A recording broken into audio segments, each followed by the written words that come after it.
Peace, fam. Oh my God. So, my apologies. Thank God I have a master of production and I have a sister that's amazing and cute. Woo! And then I'm here. I'm like, I cannot do this by myself. So first and foremost, thank you everybody to joining us at Disrupt the Chaos. We are now being led by Black Liberation Media. You're gonna see us more, even like maybe times where we're like, we need to report the news at 3 a.m. in the morning. And because I love Tondi, my producer, and her incredible understanding of what the fuck. I was telling one of my homies, Victoria, I love you. He's like, did you see this? I was like, absolutely not. This shit is fucked up. And I think there has to be a space created, not by an event, but actually political education, right? So yeah, I'm so happy to talk to Debbie. But as I've been following her, she is on it. The Borinquen podcast is on it. And it's fucking amazing, right? Like, this sister is 10 toes down, as we would say, So, but I don't see her right now where I could add her to the stage. Okay, she's there. Also, like, I also want to get into this. Hey. Thank you for having me. It's an honor. I'm like, I don't want to stalk you, but I'm like, I need to see you. Stalk away. I'll stalk you back. But also, like, what the fuck, girl? Yeah. Debbie, like going on. I want everybody to go to her podcast. She is breaking down what's happening in Puerto Rico. And, I have had some friends that were like, but you have privilege. I'm like, yeah, we're going to use that privilege. And I also had some other friends like, you ain't Black, girl. And I was like, fuck you. I am Black, right? And she's someone that I've seen of her work where I talk about, like, listen, if we want to talk about colorism, right, then we could say Clarence Thomas is a Black man who hates Black people. We can also say Puerto Ricans that are visible can also hate being Puerto Rican. Yeah. And that's what it is. So I know I have your biography, but I would just say this again. I have followed Debbie. I don't even think we ever met yet. I know. I don't think so. But I'll be there for the New York premiere of the film. So we're going to watch it together. We're going to watch it together, but I want to tell you also that in New York City, there's Black and brown people, but after New York, there's more Black and brown people. So there's a lot of places in upstate New York that have abandoned. Part of them being take it down is because these prisons shut down. So then you have an entire community where one day they had a job and then like a year later, the prison closed. Like, I'm more like, let the prison close, figure out whatever. So I think at this moment, honestly, with this short film, we need to be highlighting people and organizations, right? Yeah. We also have to be very, very careful about people using us, Yeah, so like, we're here, we're together. First and foremost, why did you decide, or how did it come out about this film, Mataron Pedro, which is they killed Pedro, but we're talking about Pedro Albizu Campos. Yeah. How did you get to this, all the work that you've done? So I want to talk to you about the podcast. And then after, how did this come about?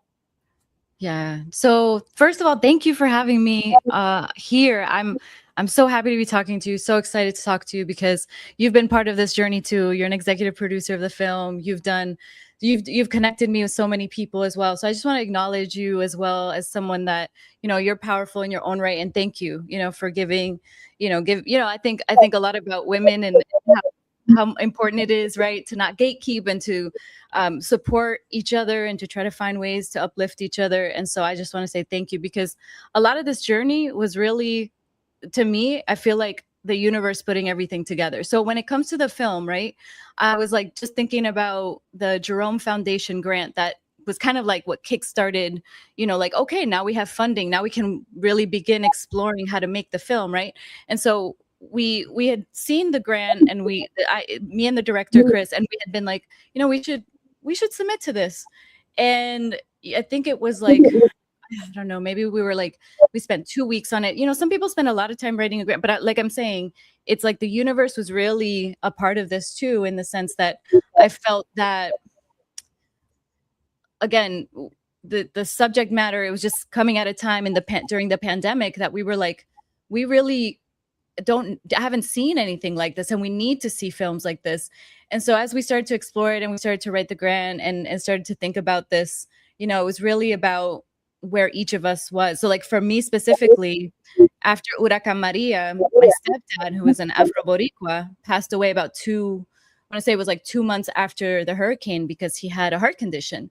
And the neglect, right, of the Puerto Rican government, those in Washington, you already know, with Trump throwing paper towels, all of that led to his death. And so it really forced me into this, like, we had to start asking uncomfortable questions. All of us in the diaspora, those also on the island, who maybe, there's an erasure that happens. There's a way that people talk about our history that doesn't really explore the uncomfortable pieces of it. And so, I just want to say that I'm glad, because so many Puerto Ricans, both activists, filmmakers, people, have gone out and have been telling these stories. So I think since the hurricane, I will say, right, like, I'm sure you kind of remember this as well. Like, I felt like in that moment, it kind of opened the floodgates for a lot of us in terms of wanting to tell stories, in terms of, not letting our stories be buried. And so with all of those deaths after Maria, I think it was really it was like all of us kind of coming together as a community and trying to find that unity. And I think that that's something that, we have to continue to do, because I think we'll talk about this piece too, but like right now there's legislation that is taking away the land, that's taking away the coast from Puerto Ricans. That's really going to accelerate displacement here on the island. And so I want to talk about that too, but I want to say that so I think what's happening is this, like, all right, the elections, and then this stuff says crazy shit about us. But it's also like, maybe there are some Puerto Rican people that are in arts or film. Like, where are they? And when I say where are they, I say it like this. People saved the New Rican Post Cafe, right? And Claridad La Bruja spent 3 years to make sure that was not going to shut down. But also, we're in a time period where I think that people are not understanding that the rest of the world is looking at us on some, like, well, we're going to support, right? Like, that's what happened right now in Cuba. Like, people can talk about the thing about he's not going to do this. I'm like, Mark Rubio's dream is this, right? Like, he's like, oh my God, I love this. But I will also say I have been a critic, because there's so many incredible people.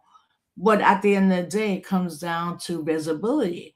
My whole shit is like coming through in the Ferguson era is like high impact, right? What does that look like? And then it's also like visually seeing me and you. And because you got it, so I'm gonna say it. The amount of people that, like, y'all are really not black. You're really not. So for me, in the process of being Black studies, I never saw my skin color, right? Social media space, this idea that just like if you're darker than we are, you're revolutionary. And the only thing that's really like talking about it right now is Michael Blake trying to unseat Richie Torres. And the amount of people Mhm. that have told me was like, but he's Afro Boricua. And I'm like, yeah, that don't shit matter to me. It's not about, Yeah. I need to know your politics. And that's why I have been fascinated your work for 5 years. Like, Mm. sure, you've gotten you real light girl. You don't represent us, right? I'm just saying. Yeah, no, I think you're right. I think it's really important. Like this story, right, is exploring an Afro Boricua that stood up against, the empire at a time when there was so much repression.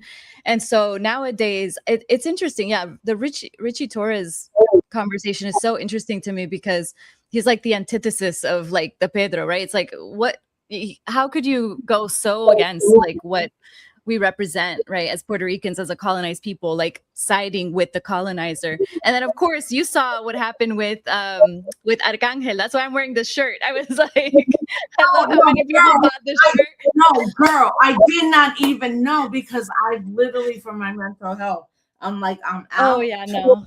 Don't But even. It's not worth it. It's just you gotta break down to everybody that might have seen it, but what the truth is. it's No, all right. I didn't catch what you said. oh no, I was just saying like maybe people heard, but it's also like organized that you doing the work. Like, Yeah, amplifying that. Yeah, yeah, definitely. yeah. Yeah. So I wanted you to share about that process. Oh, with how I started the podcast a little bit. Absolutely. Yeah. Yes. So after Huracan Maria, I had been studying at the BU School of Public Health, finishing a master's in epidemiology. And I was taking a lot of courses. And somewhere along the way, I guess one of my like social epi classes, I believe it was, where I just having this conversation about how important narratives are, right? Like how important it is to use your voice, how important it is to see yourself reflected. I mean, this film is a big piece of that, right? Like we want to see ourselves reflected in film and in podcasting. So I started the podcast thinking to myself, like, I need to learn. I want to be able to amplify the work of people on the ground. And so these interviews that I started was really also like bringing people along on my journey. Like this is how a person born and raised in the diaspora, Puerto Rican, that sounds the way I sound, because very much like the code switching of like I had to like really assimilate in order to feel like I could survive in the environment that I grew up in. And I think that that's a conversation like we don't really have in too many spaces. And so that's why I started the podcast, kind of like, hey, if you're in the same boat as me, like learning about also your Afro Boricua, Afro that said Afro descendiente, said Afro indigenous. Like if you also want to learn with me, like come along. And so that's how it started. It just like really telling people, and I still feel like that's what it is. Like sometimes I feel like, and this, like when you are reporting stuff, people kind of treat you like a product, and like, no, I'm a person, like I'm going through things. We go through things. And so I try to like bring people into those conversations on like what it is to live here in Puerto Rico, or like before when I was in the diaspora. And so I think a lot of the conversation around sort of like the podcasting then led into filmmaking, because then I started getting more involved in like learning about filmmaking, with the first film being an animated short film called Nuevo Rico that won a South by Southwest. And that, of course, completely shocked me. And I think a lot of people, when they get into film, it's like you never know when something will like really, but it was so impactful. And I'm so grateful, because as I went into the podcast, I started to realize how important telling stories is. It's not just here's the information. It's how Yeah, we but tell the stories. what I want to say to you is me being an elder and me watching news, I was just like, I don't think you're tapping on to who you are. Because a historian, right? Like Yeah. history is telling the truth, right? Mhm. That good or whatever, this exists. And also I also know you're a copying in a space. So like I think with the Boricuas, right? Like younger people don't know this history.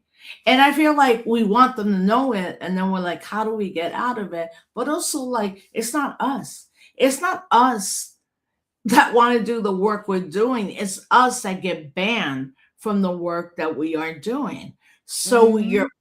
podcasting has grown, and then just kind of like what's going on in the country is like there's a universal hip hop museum, right? So that's real. But what does that be real if it's just going to be certain people that are going to like disrespect people, our people, you know? And I think you represent that. Sorry, you cut off just a little bit at the end. I was talking about museums, public history, and all of that, and how the work that Same. you're doing feeds into that history. And as a Yeah. historian myself, I'm like, listen, it's good and it's not good. As a historian, you put all the stories out there. See. What you're doing. Yeah, yeah, for sure. Yeah.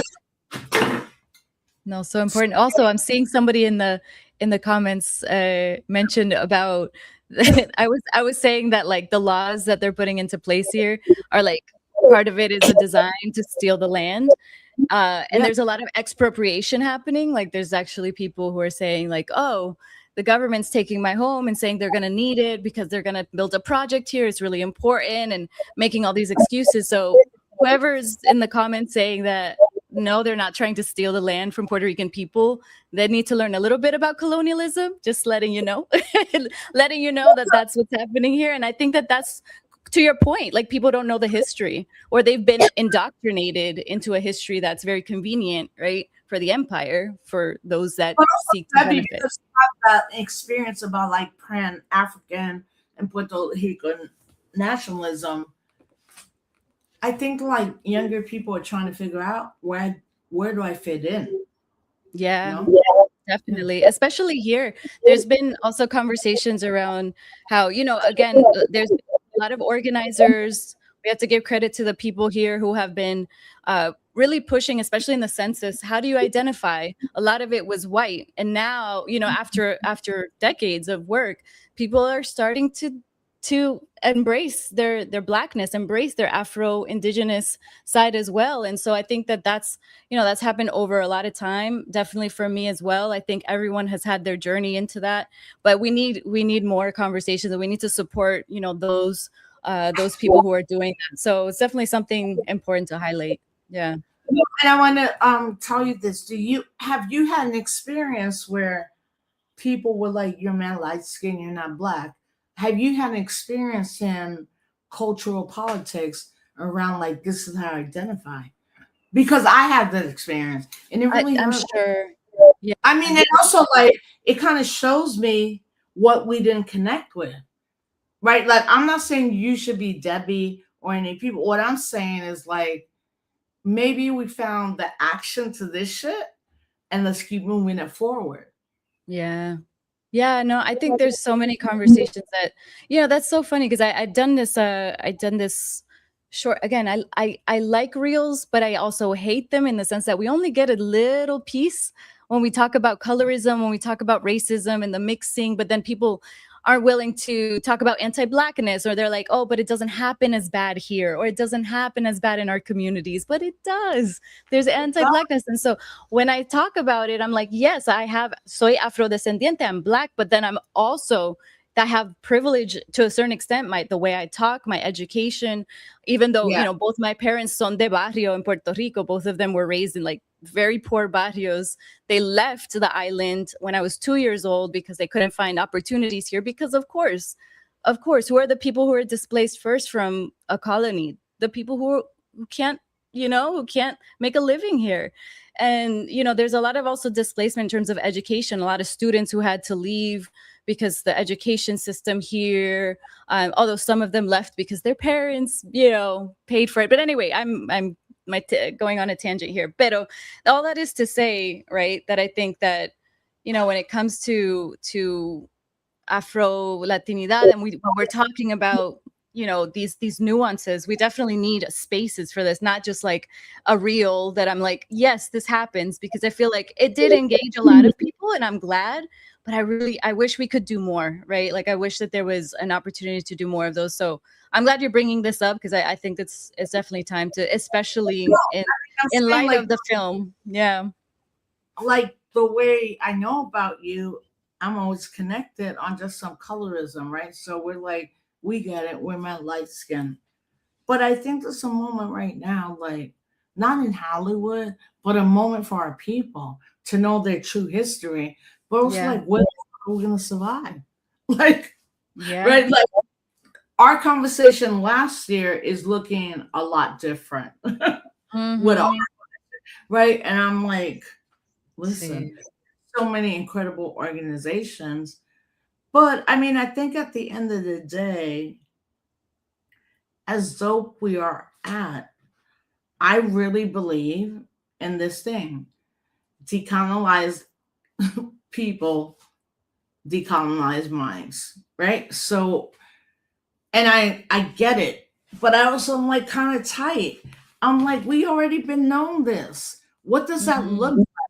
I mean, I'm not just saying like it's fucked up. What I'm saying is like, come on, all of us at some level have met with elders. We've gone to the cities. We've been like, this is good. And everything that we want to do is stop. That doesn't mean about the people we work for.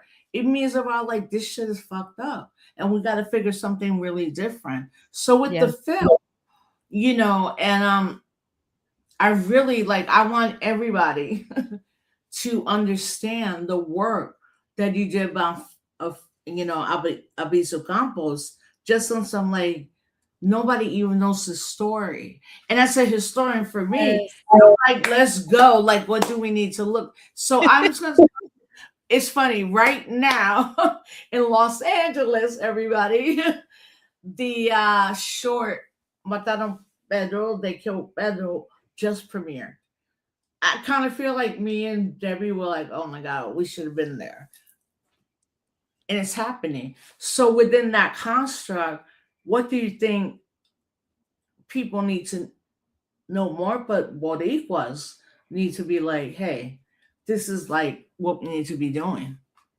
Yeah, I want to mention real quick that even though it's screening in LA at the Los Angeles Latino International Film Festival, we are asking people to fill out. I put the form in the comments here, a Yeah. screening request form, so that we could bring it to your city. Because that's been another piece of it. Is like, you know, there's been a lot of work behind the scenes that we've been working on. But one of those things is, how do we bring together the community in terms of like, can we bring Ismael? You know, can we find funding to bring him, to bring the director, to bring Juana, an incredible actress that really, we need to talk about the women in the movement as well.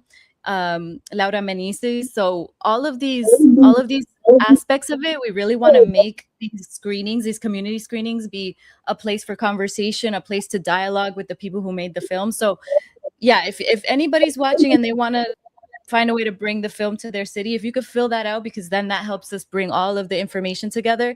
And yeah, I think for this piece, right, like there's been such a long history of resistance in Puerto Rico that hasn't been acknowledged, right? That has been to a certain extent hidden.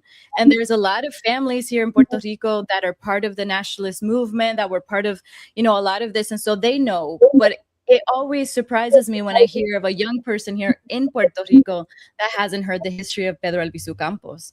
Or if I hear of someone in the diaspora, maybe it's less surprising, but it still affects me when someone in the diaspora is like, no, I like literally a month ago was like, I haven't heard of Pedro. And she's actually, you know, not of the young, not young, but she's also, I'm like, how do we get the story out there? So anyway, I really hope that this film This, will, that's why I'm like, you've been doing good work. Right now, the yeah, media landscape is dead.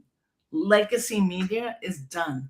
Right? Like there's gonna be a lot of code journalists, but yeah, we don't have something that talks about us around identifying as Black Latinos or Black Puerto Ricanas, right? Which also includes exhibitions, mm-hmm, movies. yeah, I mean, for me, it's more like, oh shit, this is the gathering place, right? Like, right? You could be in Puerto Rico, you could be somewhere else, but part of um the Boricua experience is like wherever we go, we're gonna fucking go.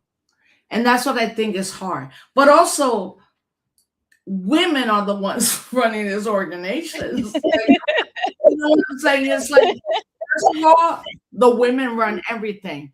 And I think that's important because having a Yeah. daughter, in Gen Z, and she's like, you didn't do your job. I was like, no, we literally did our job. Like what we said is like, it might be fucked up, but we're gonna stop it at this point, right? Like we're not gonna go beyond this.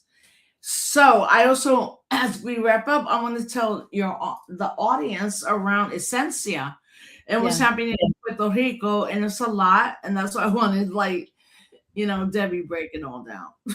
Yeah, no, definitely. Essencia is a topic that I think, people need to know. First of all, there was a march on March 28th. 50,000 Puerto Ricans took to the streets. And that just shows you that this is a movement that has been growing steadily. And it's at a breaking point now because just when all of the people went out to protest against this project, all of a sudden now there's legislation saying in order for you to submit to a judge a case saying like we need this project investigated, and if you trying as a regular citizen or a business person, anybody, if you're going to try to go against a project in terms of like I want it investigated, I want a judge to look at it, I want to make sure they're following all of the permitting laws, even just that will cost you you will need to pay 10% of that project. Essencia is I think $2 billion. So where's the community going to find $2 million to pay for that? Like you saying we gotta pay to do Yeah. what? So a person would have to, a community, right? If they're going to go and say to like the courts, like, hey, we want to submit a case to investigate. We want to check the permitting. All of that that would require a fee now. So you can't just like, it violates your constitutional right? So like to actually find a legal way. And I think that's a lot. Yeah. Raul here in the comments says many people don't understand that like anyone that lives here on the island, if you as a business person as well, like let's say they start construction next door and you're like, since when are they allowed to build right here? This used to be a protected reserve or something. You can't even take it to court because you'd have to pay 10% of whatever that project costs. You know what I'm saying? It's like, Debbie, are you in Puerto Rico in the streets or somewhere else? So I'm in Puerto Rico, yeah. And so I've been working with the Body Collective, and through the work with them, we've been collaborating with organizations on the ground like Defienda Cabo Rojo. I know the Body Collective. Yeah, sorry, go ahead. No, I'm not pushing you on this, maybe a little bit. I think even with everything going on, that Black Puerto Ricans are also being left out. And it's also like, it's not a contradiction. Like everybody watching this right now, they're like, these bitches are real light. Like, I mean, because I'm saying I know what you've gone through. I know what I've gone through. And at some level, it's not about that. The level is they're trying to take our island, period. Exactly. So we have to have operational unity around, like, I don't have time to talk about why I'm white, I'm at lit skin. I'm like, because what's happening in this country, like people in Puerto Rico might understand it, but organizations are like, it's not going to happen. And then we're like, no, it's going to happen. So because you've also been doing the podcast and you're like, this is what's going on the island, Puerto Rico, this is going on for the diaspora. What made you want to do the podcast? Yeah, so I had, like you said, I had done the podcast, then I went to filmmaking, and I came back into podcasting again, just sort of like it felt like the right moment. It's kind of interesting too that we think about the ways that this happened, right? The film finished production, and then I was like, okay, now I could refocus a little bit more on the podcast. And that's when I think everything came together. I felt so much like again, this journey has been very much our ancestors leading us, right? Because I feel like in organizing, in getting out on the streets, in finding out how to organize, because that's another thing that most people, I'm willing to admit, like I'm still learning about organizing. I want to learn more. I don't ever want to get to a point where I'm like, I know everything I need to know. I want to learn with people. I want to feel like I'm building a community. You know, one of the things that I love about organizing now is that like we see each other, like we hold space for each other. We know that not everyone's perfect, but like we know that we have to keep going because this is bad. This is really bad, and we have to build unity. So I think you're right. I think any sort of like times that we feel like, oh, okay, like there's always going to be tension, but it's like, how do we build together, like cross organizations, cross groups, cross like everything, because we literally don't have any more time. Like the way things are going, like you said, organizations are not, some or like larger institutions aren't realizing like we need these organizers, these activists. We need to support people, you know?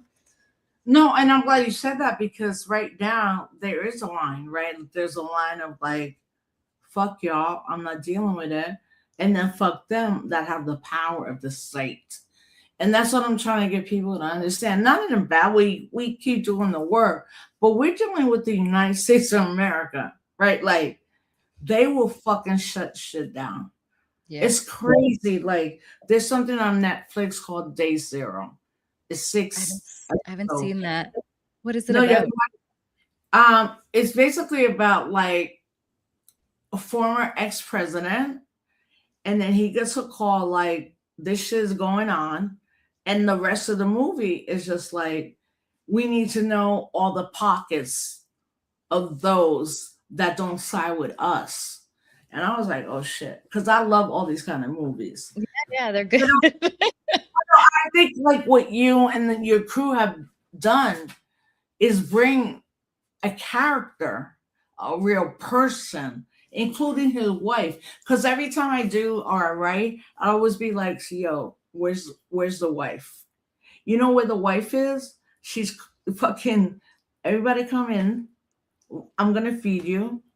I'm gonna go to my bedroom, figure the shit out. Right? But also I think what we're not recognizing is the power of the state. Right? Like people are not recognizing that 2 days ago, the Trump administration from the IRS got $1.8 billion, right? Which is their bank account, right? Like, and so for me, while we know this knowledge, we got to figure out. And I think Puerto Rico obviously has been the point of like, we have to feed ourselves. We have to cook for ourselves. We have to, the doctors.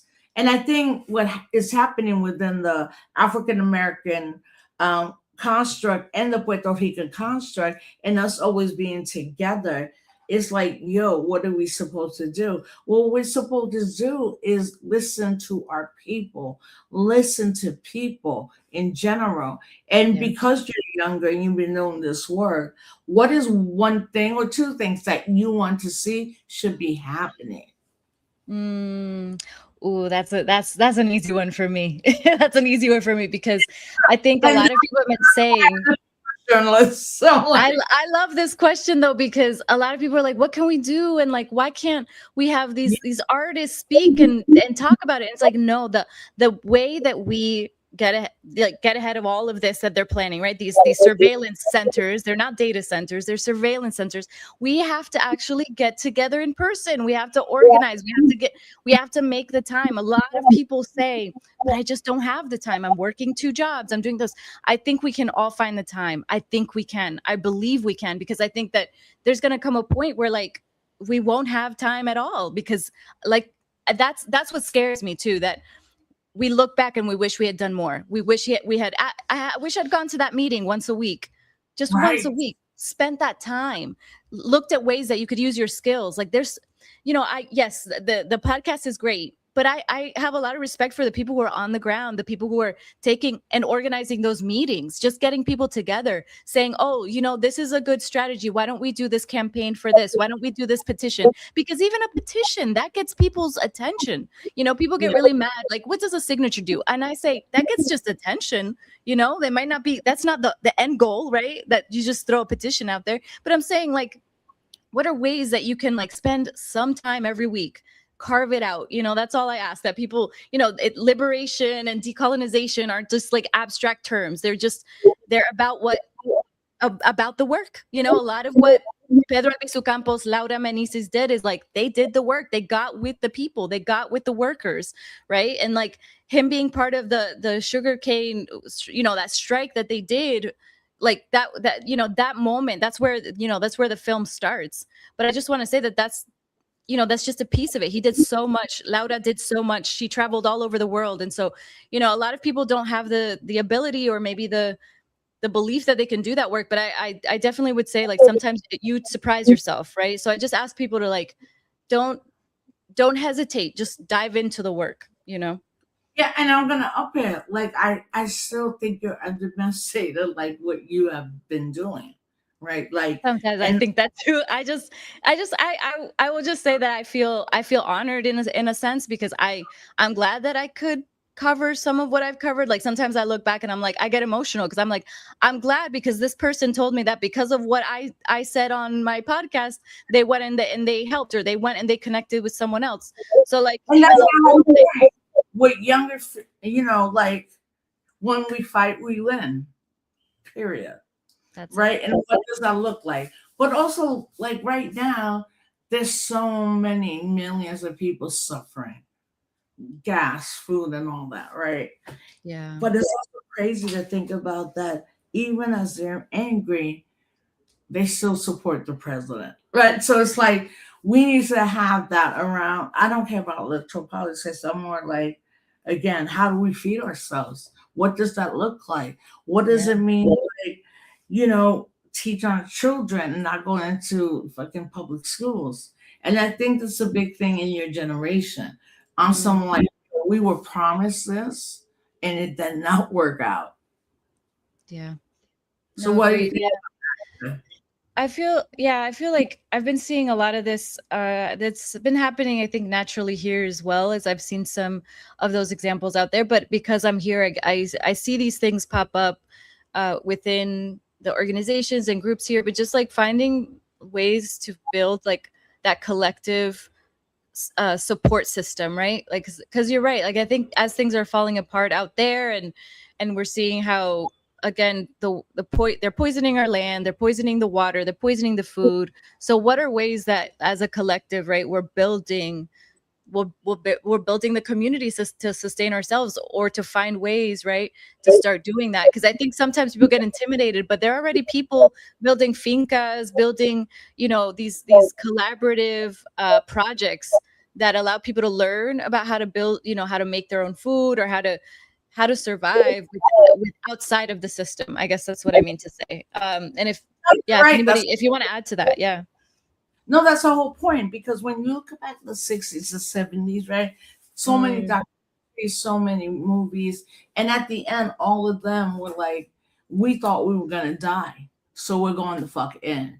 I think what's happening now is just reflected on people being afraid and scared. yeah, That's there's a lot real. of Like, fear. you know what I'm saying? Mm.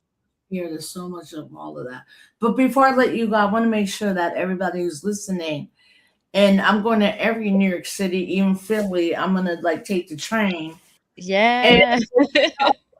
what I want to say is that my generation of hip hop folks, I think we got to lay back in this way. We have to show how much your generation has done. We have to show that it's a fucked up world, but being within a hip hop generation means a lot of speaking gigs around like we got you. And then lastly, like we're in racial capitalism. I think that's the one thing we're not understanding in our own communities, right? So it's like Bad Bunny so forth, whatever, $250 million. And I'm like, you're not getting that money. I'm not even mad at Bad Bunny. I'm like, that's not what he said. And in this conversation, in less than 18 months, the Puerto Rican people and the experience is out there, right? Like, it's Bad Bunny, and we're gonna buy like a flag, we're gonna buy a t-shirt, we're gonna do this. And then the white women were like, oh, we should take up all the land, right? Because us as a people generally was like, we just want to live together. How do we figure that out? We're not trying like raise rents. We're not. So I think with your writings, but also Natasha Alford's writings, it's like that's what we need to be thinking about. And then last, us coming together in a space, hopefully, is also joy. It's also like, I never met you. I know who you are. Let's go. Oh shit. You know what I'm saying? Because that is what keeps our people together around the politics, but the cultural, right? And you have been doing that work. Yeah. So yeah, I want you to tell everybody who how they can reach out to you.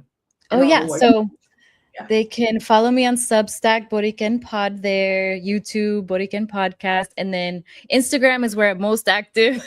So Boriken Podcast on Instagram. I also I added it in the comments. I have a PayPal if you guys want to just donate directly in a merch store where you can get t-shirts like this one. Also, because there's so many people following you right now, what's something that you can tell people maybe they're not in the struggle? How do they become part of the struggle? Yeah, I think, sometimes people feel, what is that? The imposter syndrome. Oh, if I go, I don't know if I'm going to fit in. I feel like I felt that very early on, like 10 years ago, I felt the same thing. I'd go to a protest and I'm like, oh, but I don't know if I should be here because I don't want to feel like I'm encroaching. And it's like, we need your presence there. We need you to talk to people, make friends. Like, these protests aren't just like going out and we're there to make a statement, but we're also there to make community, to talk to people, to get to know people. And even just like you said, this space right here with you, if it's like this, I needed this today, and I was with a friend over the weekend and I'm like, I needed this, just spending time, just talking, even if it's about difficult subjects, but we need to hold space for each other. It's funny you say that, because I was like my husband, I'm like, yo, Debbie's in, right, like 10 toes down, let's go. Yeah. But I appreciate everyone who's following and everyone who's like taking that step. Yeah. You were saying is every day something may be different. When we wake up, we don't even know, right?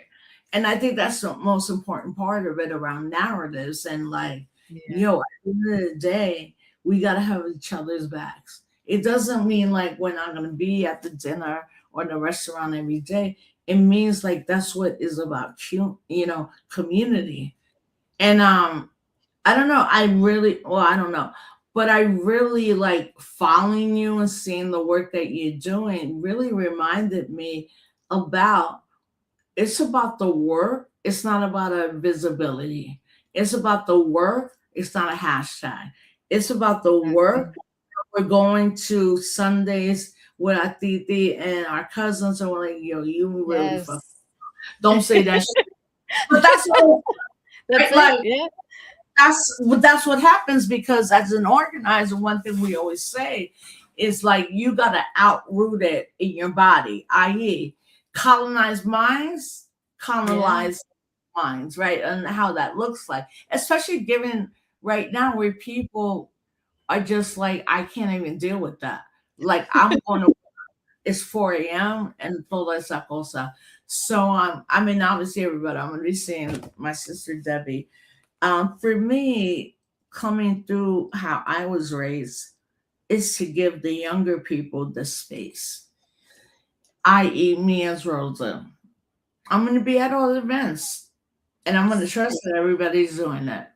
And I'm not going to be overbearing, and I'm going to like do it like this. I'm going to be in that room while all these younger people are doing their thing, and I'll be like, let's go, fam.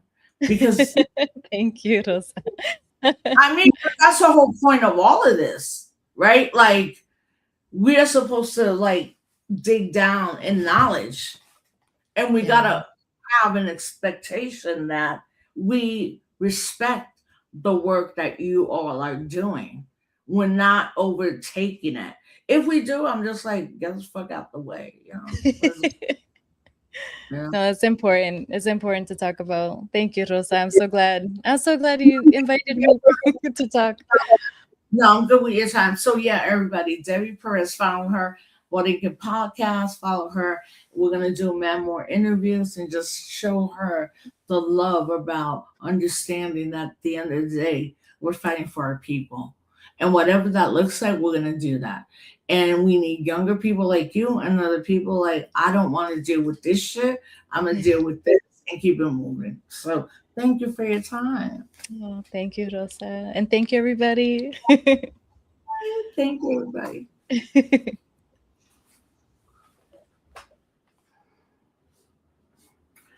Hey fam, thank you so much. I thought it was a great interview, for sure. Thank you, everybody. Appreciate you.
Hey, Rosa. Live. I'm going to close you out, okay?